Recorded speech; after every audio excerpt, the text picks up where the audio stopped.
బడుగు బలహీన వర్గాలకు చెందిన సర్దార్ సర్వాయి పాపన్న పోరాట పటిమను ఆదర్శంగా తీసుకోవాలని జిల్లా కలెక్టర్ క్రాంతి వల్లూరు అన్నారు. ఆదివారం జిల్లా కలెక్టరేట్లోని సమావేశ మందిరంలో సర్దార్ సర్వాయి పాపన్న గౌడ్ 374వ జయంతి ఉత్సవాలను వెనుకబడిన తరగతుల సంక్షేమ శాఖ ఆధ్వర్యంలో నిర్వహించారు. ఈ కార్యక్రమానికి ముఖ్య అతిథులుగా జిల్లా కలెక్టర్ క్రాంతి వల్లూరు, పరిశ్రమల మౌలిక వసతి సదుపాయాల కల్పనల చైర్పర్సన్ నిర్మలా జయప్రకాష్ రెడ్డిలు హాజరయ్యారు.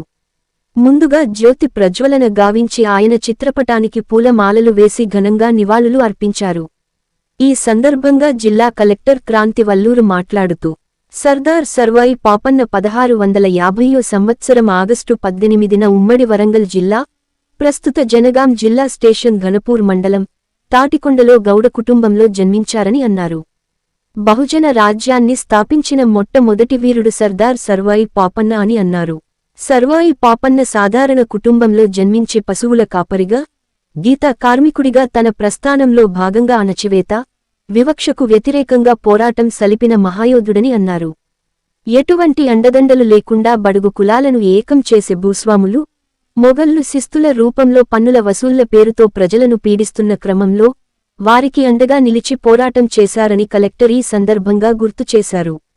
పరిశ్రమల మౌలిక వసతి సదుపాయాల కల్పనల చైర్పర్సన్ నిర్మలా జయప్రకాష్ రెడ్డి మాట్లాడుతూ, సర్దార్ సర్వాయి పాపన్న చరిత్ర లండన్లోని Cambridge university Richard M Eaton రాసిన a social history of the 8 Indian lives అనే పుస్తకం ఆధారంగా చరిత్ర తెలియడం జరిగిందని తెలిపారు. సర్దార్ సర్వాయి పాపన్న 12 మందితో సైన్యం స్థాపించి 12,000 మంది సైన్యాన్ని తయారు చేసిన వీరుడన్నారు.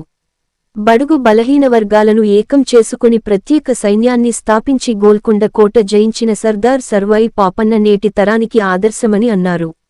బడుగు బలహీన వర్గాల ఐక్యత, సమానత్వం కోసం పోరాడిన గొప్ప వ్యక్తి అని నిర్మలా రెడ్డి అన్నారు.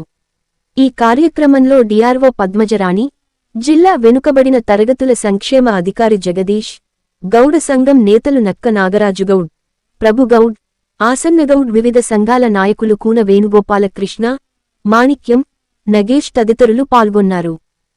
క్రీస్తు శకం 1650 సంవత్సరంలో ఉమ్మడి వరంగల్ జిల్లాలో స్టేషన్ ఘనపూర్ మండలం, జనగామ జిల్లాలోని, నేడు జనగామ జిల్లాలోని స్టేషన్ ఘనపూర్ మండలం తాటికొండ గ్రామంలో గౌడ కుటుంబంలో జన్మించారు. వారు వారి తల్లి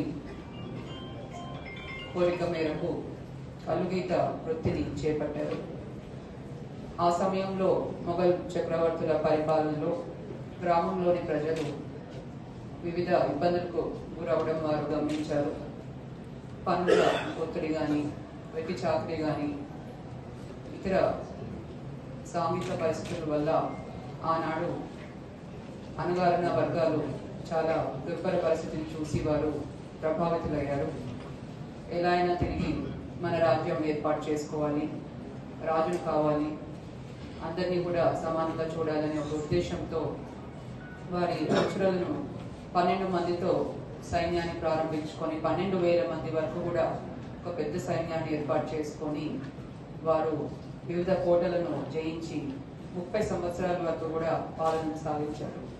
ఒక సామాన్య కుటుంబంలో పుట్టి అన్ని సంవత్సరాలు పెద్ద కోటలను జయించి పరిపాలన సాగించి సాగు చేస్తూ ధనవంతుల యొక్క ధనాన్ని తీసుకొని పేదలకు పంచుతూ వారు అందరి చేత కూడా సర్దార్ అని పిలిపించుకొని ఎంతో దగ్గర వారు. మరి వారి జీవితం అందరికీ కూడా ఎంతో స్ఫూర్తిదాయకం. పట్టుదల, కృషి ఉంటే ఏదైనా సాధించవచ్చు అని వారి జీవితం నుంచి మనం తెలుసుకోవచ్చు. అణగారిన వర్గాల ప్రజల కోసం, వారి హక్కుల కోసం, సమానత్వం కోసం వారు ఎంతో కృషి చేశారు. ఇప్పటివరకు అందరు చెప్పిండు, సర్దార్ పాపన్న గారు ఏ విధంగా పుట్టిండు, ఏ విధంగా పెరిగిండు, ఆయన చేసిన కార్యాచరణ ఏంటి, సమాజానికి ఎలాంటి సందేశం ఇచ్చిండు, ఆయన జీవితం ఎలా గడిపిండు అనేది మనందరికీ మరి తెలిసిన విషయమే. మరి నేను కూడా చాలా గర్విస్తున్నాను.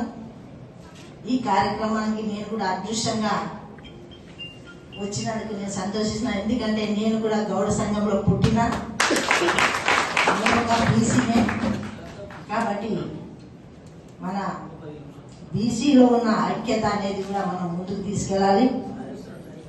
తమ్ముళ్ళందరూ కూడా చెప్పిండ్రు కుల గణన కావాలని. తప్పకుండా ప్రభుత్వం ఇచ్చిన మాట ప్రకారం తప్పకుండా కుల గణన జరుగుతుంది.